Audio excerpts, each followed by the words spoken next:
ওই ঈসা আলাইহিস সালাম কবরে দুইটা হাঁটু গাইরা বললেন কুম বিসমিল্লাহ, মারে উঠ, কবর থেকে উঠো। আবার মা সাউন্ড লইয়া উঠে পড়ছে, বলেন আল্লাহু আকবার। মা ওইটা বলছে, মা ওঠার পরে বললেন ও ঈসা রে, কি হয়েছে তোর, আবার জীবিত করলে কেন? মা তুমি তো আমার বাবা ছাড়া আমারে জন্ম দিছো, আল্লাহর কুদরতে আমি জন্ম নিছি, আমার তো কোনো বাবা নেই। তুমি তো দুনিয়াতে অনেক লজ্জা পাইছো, মানুষে তোমারে কত বকা দিতে, তোমারে এক ঘোড়া বানায় রাখছে, তোমারে কত তোমত দিছে যে স্বামী ছাড়া সন্তান হইছে, এটা খারাপ বেড়ি। কে বলবে না, আপনারাই বলেন। সবাই বলছে, সবাই লজ্জা দিছে। আর এই মারইয়াম আলাইহিস সালাম এই ছোট সন্তানরে নিয়া একটা মরা খেজুর গাছের নিচে গিয়া বসছেন। মরা খেজুর গাছ জীবিত হয়ে গেছে, আর প্রত্যেকটা খেজুর গাছের গোড়ার থেকে সারা জ্বালায় জ্বালায় একটা ঘরের লাইন হয়ে গেছে, চতুর্দিক বেড়া হয়ে গেছে। ওই মারইয়াম আলাইহিস সালাম একদিন ঈসা আলাইহিস সালামকে বললেন, তাফসীর থেকে বলতেছি শুনেন, ও ঈসা রে, যাও যাও যাও, আল্লাহ তো আমার জীবন ভর মসজিদের একটা খানকা ছিল, আমার মসজিদের ভিতরে আল্লাহ খাদেম বানায় আমারে রাখছিল, আর ওই খাদেম অবস্থায় আল্লাহ জান্নাতের ফল খাওয়াইতো আমারে। এখন তো আর জান্নাতের ফল পাই না, আমারে কিছু জান্নাতি ফল কিনাই না খাওয়াও, আঙ্গুর খাওয়াও, বেদানা খাওয়াও, 3 ফল খাওয়াও, এই ফলগুলো আইনা আমারে খাওয়াও তুমি আমারে। তুমি বাজারে গেলেন, ওই দিরাম নিয়ে বাজারে গেলেন, বাজারে যাওয়ার পরে কি ঘটনা করছে দেখেন, কেমন ঘটনা। মালাকুল মউত ঘরে হাজির হয়ে গেছে। মারইয়াম আলাইহিস সালামের ঘরে মালাকুল মউত। মারইয়াম আলাইহিস সালাম তো আল্লাহর অনেক প্রিয় বান্দি ছিলেন, নবী ছিলেন না বান্দি ছিলেন, আল্লাহর একজন প্রিয় বান্দি ছিলেন, আল্লাহর একান্ত বান্দি ছিলেন, জান্নাতি বান্দি ছিলেন। আর মারইয়াম আলাইহিস সালাম বললেন, তুমি কে গো, ঘরের ভিতরে ঢুইকা বললা? আর ওই সময় ওই মালাকুল মউত বললেন, আমি তো ফেরেশতা। তোমার নাম কি? আমি তো মালাকুল মউত। কেন আসছো? তোমার জান কবজ করব। এই যে মারইয়াম আলাইহিস সালাম বললেন, ও আজরাইল রে, আমার তো জান্নাতের ফল খাইতে মনে চাইছে, আমার ছেলে ঈসারে বানাইছি বাজারে জান্নাতের ফল আনার জন্য, আমার একটু সময় দাও। মালাকুল মউত বললেন, না আর কোন সময় আমি দিতে পারবো না। আল্লাহ বলছে, এই মুহূর্তে তোমার জান কবজ করার জন্য। শর্ট করে তার চিঠা বলতেছি, মালাকুল মউত কি করলেন জানেন? তাড়াতাড়ি করে জান কবজ কইরা রাইখে গেলেন, মারে শুয়ে রাইখে গেলেন। আর ঈসা আলাইহিস সালাম ফল নিয়ে আইসে দেখে মা শুয়ে রইছে, বুঝতে পারে নাই মাঝে মইরা গেছে, বুঝতে পারে না।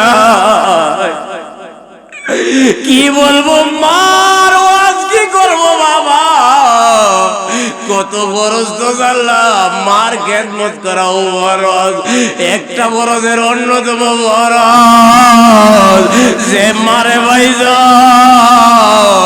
তুমি সম্পদের গোডাউন ভাইজ যদি খেদমত করো, আর যদি মার সেবা না করো ধ্বংস।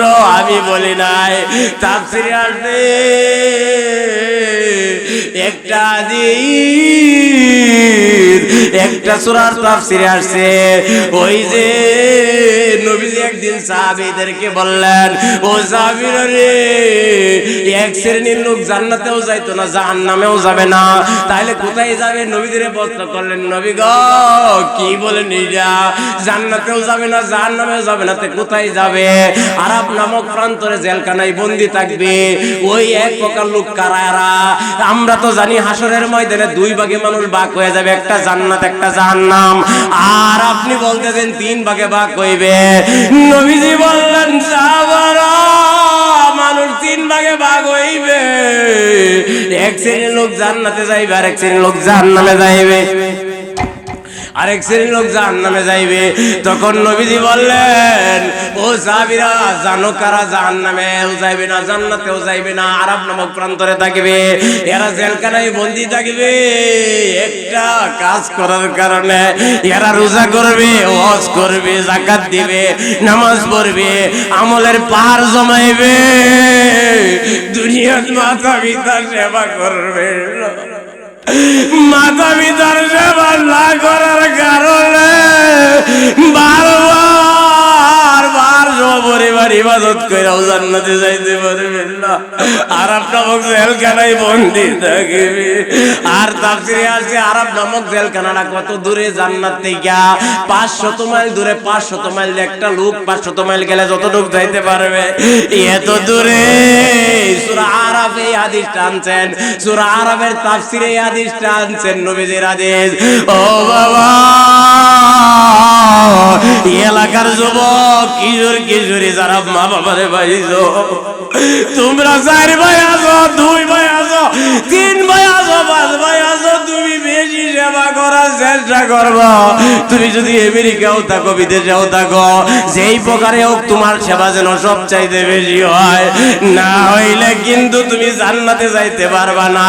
তুমি অনেক আমল করছো, এই জন্য আল্লাহ জাহান্নামে নিত না তোমারে, কারণ তুমি তো অনেক আমলদার, আমল আছে তোমার ঠিকই, কিন্তু মা বাবার নাফরমানি করার কারণে তুমি আরাম নামক জেলখানায় বন্দী থাকবা। ও বাবা, হাতে দইরা বইলা যায়, যতদিন মা বাবা পাইবা সব চাইতে বেশি করবা। কোন ভাই করলো দেখার নাই, তুমি বেশি করবা। এই যে জেরে বইসা রয়েছি, মা ভাই এখানে সামনে আছে। আবার আমি ছোট থেকে বাইরে থাকি, 98 সাল থেকে আমি বাইরে থাকি। আমার মা বাবারে আমি পাইছি মাত্র 14 বছর 13 বছর বয়স পর্যন্ত, এরপরে আমি বাইরে থাকি। আমার লেখাপড়া আমি অনার্স মাস্টার্স করছি, আবার ওই কওমিতেও লেখাপড়া করছি, আবার আমি কামেল পাস করছি। বাবা, আমি যেই কামাই করছি তার থেকে আমি ছোট সময় থেকে আমার কামাই থেকে যেই সময় আমি 600 টাকা বেতন পাইতাম থেকে মা বাবারে দিয়েছিলাম। আল্লাহ আমারে ঠকায় না। আমরা 5 ভাইয়ের মধ্যে আল্লাহ আমারে পাকা আবার গিলাপ ধরায় আনছে। এই বছর আমি আল্লাহ তৌফিক দিয়েছে আমারে, আমি যোগ্য ছিলাম না, আমার পরিবার যোগ্য ছিল না, একমাত্র মা বাবার দোয়ার কারণে তোমার ভাগ্য কইলা যাইবে।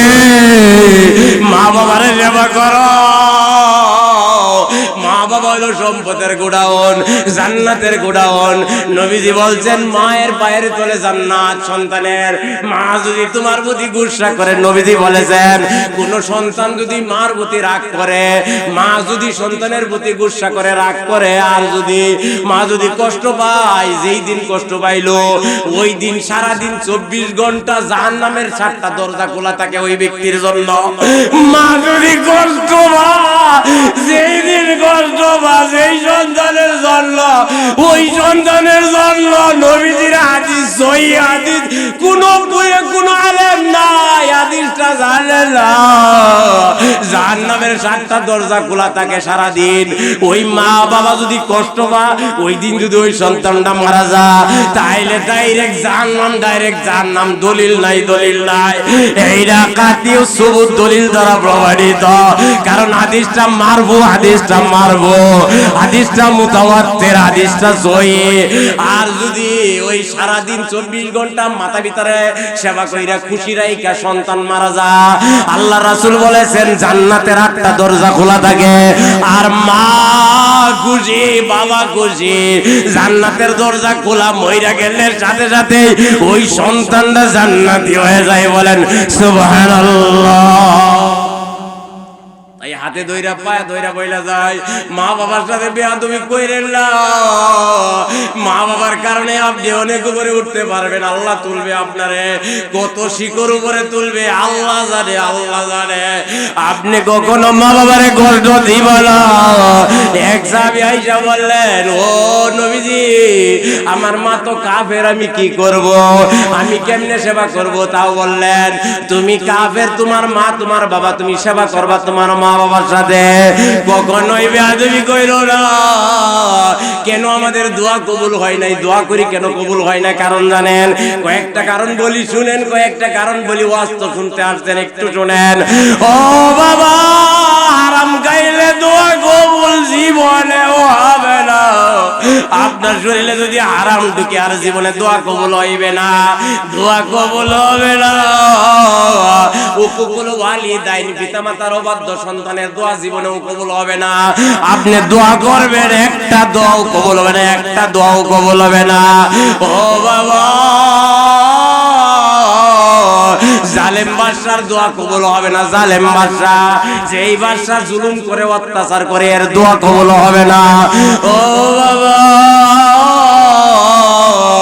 এই যে এই সমস্ত গুনাহ থেকে ফিরে আসবেন, ফিরে আসবেন, আল্লাহ আপনারে জান্নাত দিবে, আল্লাহ আপনারে জান্নাতের দরজা খুইলা রাখবেন। ও বাবা, ওই ঈসা আলাইহিস সালাম কি করলেন জানেন? ঈসা আলাইহিস সালাম ঘরে আইসা দেখে মা তো শুয়ে রইছে, মা শুয়ে আছে, মা শুয়ে আছে, মা শুয়ে আছে। বুঝতে পারেন নাই মা যে মারা গেছে, বুঝতে পারেন নাই, মনে করছে মা হয়তো মরে নাই, মা শুয়ে রইছে, ঘুমাইতেছে। কারণ হইল ঈসা আলাইহিস সালাম যখন বাইরে থেকে আসতেন, নির্জন এলাকায় থাকতেন। আল্লাহ অর্ডার দিয়েছিলেন তোমার মারে নিয়ে নির্জন এলাকায় থাকো, কোনো লোক যেন না থাকে। এলাকা নির্জন এলাকায় থাকতেন, মা শুয়ে থাকতেন আর ঘুমাইতেন। ঈসা আলাইহিস সালাম ঘরে ঢোকার সাথে সাথেই মা জিয়া হয়ে যাইতেন, মানে মা সজাগ হয়ে যাইতেন। কিন্তু ঈসা আলাইহিস সালাম কতক্ষণ ঘুরতেছে, ঘোরার পরেও মা সজাগ হয় না।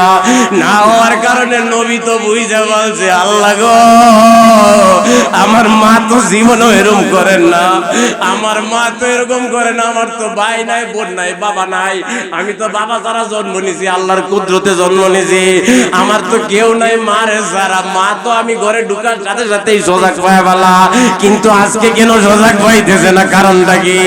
ও মা, তুমি কি হইলো, তোমার কেমন ঘুমাইতে যাও? মার শরীরের মধ্যে হাত দিলেন ঈসা আলাইহিস সালাম, মার শরীরে হাত দিয়ে দেখে সাগরের মতো ঠান্ডা। আল্লাহ রে বলেন, আল্লাহ গো, আমার দুনিয়াদার কেউ নাই, আমারে দুনিয়াতে এতিম বানাইয়া দিলা। আমার বাবা নাই, বাবা ছাড়া জন্ম নিয়েছি, আমার মা ছিল, মাও নাই, কি করব? ইসলামের রীতি অনুযায়ী মার দাফন কাফনের জন্য কি করব? একা একা কি করব? কেউ নাই। আল্লাহর আদেশে ঈসা আলাইহিস সালাম রাস্তা দিয়ে চললেন। রাস্তা দিয়ে যাওয়ার সময় গিয়া দেখলেন দুইজন লোক আসতেছে। বললেন, ও ভাই, তোমরা কোথায় থেকে আসতেছ? বললেন, আমরা কোনো মানুষ না, আল্লাহ আমাদেরকে আসমান থেকে পাঠাইছে দুইজন ফেরেশতা, তোমার মায়ের দাফন কাফনের ব্যবস্থা করব, তোমার সাথে যাও যাও যাও। বাড়িতে গেলেন, ঈসা আলাইহিস সালাম মার দাফন করলেন। মারে দাফন কইরে বাড়িতে গিয়া টিকতে পারে না, একা একা কান্না, চোখ পানি ভিজা, বুক ভিজা যায়। ঈসা আলাইহিস সালাম বলে, আল্লাহ গো, আমি তো বাঁচব না, একা আমি কেমনে থাকবো? নির্জন এলাকায় আমারে থাকতে বলছো, মাকে নিয়া একটা লোক নাই। ঈসা আলাইহিস সালামের কাছে জিবরাইল আলাইহিস সালাম আসলেন। আয়েশা বললেন, ঈসা রে, কি চাও তুমি, বলো কি চাও? আমি আমার মারে জীবিত করতে চাই, আমারে তো একটা ক্ষমতা দিছ, কম বিইজনিল্লাহ বললেই জীবিত মানুষ, মৃত মানুষ জীবিত করতে পারি, আমার এই ক্ষমতাটা আমি মার কাছে প্রয়োগ করতে চাই। ঈসা আলাইহিস সালামকে বললেন, জিবরাইল, ও ঈসা নবী, যাও, আল্লাহর অর্ডার নিয়ে আসতেছি, আল্লাহ যদি বলে তোমার মারে আবার জীবিত করতে পারবা। ঈসা আলাইহিস সালাম মায়ের কবরের পাশে গিয়ে অপেক্ষা করতেছে, হাত দুইটা গাইরা বইসা রইছেন, বলতেছেন আর কাঁদতেছেন, মারে আমার সাইরা সইলা গেলে তুই। আল্লাহ জিবরাইল আলাইহিস সালাম আবার পাঠাইলেন, বলো কুম বিইজনিল্লাহ, কুম বিইজনিল্লাহ বইলা মারে ডাক দেও, কবর থেকে দেখবো তোমার মা উঠতেছে। ওই ঈসা আলাইহিস সালাম কবরে দুইটা হাঁটু গাইরা বললেন, কুম বিইজনিল্লাহ, মারে উঠ, কবর থেকে উঠো। আবার মা জাহুন লইয়া উইটা পড়ছে, বলেন আল্লাহু আকবার। মা ওইটা বলছে, মা ওঠার পরে বললেন, ওই সারে কি হয়েছে, তোর আবার জীবিত করলে কেন? মা, তুমি তো আমার বাবা ছাড়া আমারে জন্ম দিছো, আল্লাহর কুদরতে আমি জন্ম নিছি, আমার তো কোনো বাবা নেই। তুমি তো দুনিয়াতে অনেক লজ্জা পাইছো, মানুষে তোমারে কত বকা দিতে, তোমারে এক গড়া বানায় রাখছে, তোমারে কত তোমত দিছে যে স্বামী ছাড়া সন্তান হইছে, এটা খারাপ বেড়ি। কে বলবে না? আপনারাই বলেন। সবাই বলছে, সবাই লজ্জা দিছে। আর এই মরিয়ম আলাইহিস সালাম এই ছোট সন্তানরে নিয়া একটা মরা খেজুর গাছের নিচে গিয়া বসছেন। মরা খেজুর গাছ জীবিত হয়ে গেছে, আর প্রত্যেকটা খেজুর গাছের গোড়ার থেকে সারা জ্বালায় জ্বালায় একটা ঘরের লান হয়ে গেছে, চতুর্দিক বেড়া হয়ে গেছে।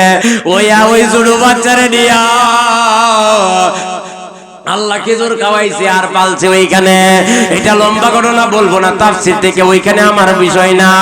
ঈসা আলাইহিস সালাম বললেন, মারে দুনিয়ার মানুষ ধরে কত কষ্ট দিছে, তুই ওই কষ্ট বড়। দুনিয়ার মানুষ তোরে এক গোড়া বানাইছে, তোর স্বামী ছিল না, আমি বাপ ছাড়া হইছি, এত লজ্জা পাইছো, এত শরম পাইছো, তুমি তোমারে তোহমত দিছে, তোমারে কত গালি দিছে মানুষে, তুমি ওই কষ্টটা বড় না মৃত্যু সময় আজরাইল যে তোমার শরীরের মধ্যে থাবা মারছিল এইটা বড়? ঈসা আলাইহিস সালাম এই বস্তের জন্য মারে জীবিত করছে। মা বললেন, ও ঈসা রে, ও ঈসা, কি বলস, কি বলস? এই দুনিয়ার সমস্ত কষ্ট আমি যে করছি, এই কষ্টরে যদি 1,00,000 গুণ করা যায়, তাও কষ্ট, যেই কষ্ট এটা কিছুই কষ্ট না। এই তোমত কোনো কষ্ট না, স্বামী ছাড়া তোরে জন্ম দিয়েছি এটাও কোনো কষ্ট না, মানুষে কত গালি দিছে, কত তোমত দিছে, এটা কোনো কষ্ট না। আর 1,00,000 গুণ তোমত দিলেও কোনো কষ্ট হইতো না। আর আজরাইল যখন আমার বুকে যখন হাত মারছে, আজরাইল যখন চাপা মারছে, মনে হইছে আসমানটা ভাই আমার শরীরে বয়েরা, আমি চাপা বইরা গেছি। দেখেন, একজন জান্নাতি মানুষের যদি এরকম অবস্থা হয়, আর আপনার আমি কই আছি, ইচ্ছা হইলে নামাজ পড়ি, ইচ্ছা হইলে পড়ি না, ইচ্ছা হইলে আল্লাহর হুকুম পালন করি, ইচ্ছা হইলে করি না। কেমনে মুসলমান আছে একটু মিলান, কেমনে মুসলমান আছে? ও বাবা, ঈসা আলাইহিস সালাম মার কথা শুই না অবাক হইয়া গেল। আর মৃত্যু কি জিনিস একটু সংক্ষেপে বইলা নেই। ও বাবা, মৃত্যু কি জিনিস একটু দেখেন। এখন মৃত্যু কি জিনিস? মৃত্যু কিন্তু আলাদা বস্তু, মৃত্যু আলাদা বস্তু। মালাকুল মউত হলো ফেরেশতার, মৃত্যু আলাদা, মৃত্যু আলাদা জিনিস, রূহ আলাদা জিনিস, মালাকুল মউত আলাদা। মৃত্যু কি একটু শুনেন, একটু হাদিসটা বলি শুনেন। আল্লাহ একদিন মানুষ সৃষ্টির আগে, মানুষ সৃষ্টি করার আগে চতুর্থ আসমানে বললেন ফেরেশতাদেরকে, ও ফেরেশতারা তোমরা চতুর্থ আসমানে সবাই নামো, নাইমা গোলাকার হয়ে দাঁড়াও। শুধু 8 জন ফেরেশতা এই আরশ কুরসি ধইরা রাখছেন, আল্লাহর আরশকে বহন করে রাখছেন 8 জন ফেরেশতা। আর আসমানগুলো ধইরা রাখছে যে সমস্ত ফেরেশতা, এই ফেরেশতা বাদ দিয়ার সমস্ত ফেরেশতা চতুর্থ আসমানে ঘেরাও হয়ে দাঁড়াও, চতুর্থ আসমানে লাইন ধরে দাঁড়াও। আজকে একটা বস্তু তোমাদের সামনে হাজির করব, তাফসীর থেকে বলছি বাবা। ও বাবা, দেখেন মৃত্যু কি? আমরা তো মনে করতেছি দুনিয়াতে আসি আর চইলা যাব শেষ। ও বাবা, আল্লাহ যে বলছে সত্যি সত্যি মৃত্যু যন্ত্রণা নিয়ে আসবে। কেমন যন্ত্রণা দেখেন, কেমন যন্ত্রণা দেখেন। ওই মারিয়াম আলাইহিস সালামের যন্ত্রণাটা দিয়ে হালকা বুঝাইছি, এখন দেখেন মৃত্যু কারে কো, মৃত্যু কেমন বস্তু। চতুর্থ আসমানে সমস্ত ফেরেশতারা গোলাকার হয়ে দাঁড়াইলেন। দাঁড়ানোর পরে আল্লাহ একটা বিকট ফেরেশতারে দিয়া দেও জানো, একটা ফেরেশতা, ওই ফেরেশতারে দিয়ে একটা প্যাকেট আনলেন। আর এই প্যাকেটটা 100 কভার দিয়া মোড়ানো, 100 কভার দিয়া মোড়ানো। 100 কভার আস্তে আস্তে খুলতেছে, 1 কভার, 2 কভার, 3 কভার, 4 কভার। হাদিস বলতেছে, হাদিস তাফসীর থেকে বলতেছি 4, 5, 6, 7, 8, 9, 10, 99টা কইটা বলছে। আরেকটা আছে, আরেকটা যখন খুলছে 100 যখন কইলা বলছে জঙ্গি বিমানের মতো জঙ্গি বিমান কের বিমান ধরেন এখন এই মুহূর্তে যদি একটা জঙ্গি বিমানে আইসা আমাদের এই প্যান্ডেলের উপর বইরা যায় কেমন বিকট আওয়াজ হবে রে বাবা, এর চাইতে কোটি কোটি গুণ বেশি আওয়াজ কইরা ওই মৃত্যুটা উপরে ঘুরতেছে ঘুরতেছে ঘুরতেছে বিমানের মতো সমস্ত ফেরেশতাদের সামনে উপরে ঘুরতেছে। আর এই বিকট আওয়াজ শুইরা সমস্ত ফেরেশতা বইরা গেছে। তাফসীরে আছে 1000 বছর ফেরেশতারা বেহুশ হয়ে পড়া ছিল।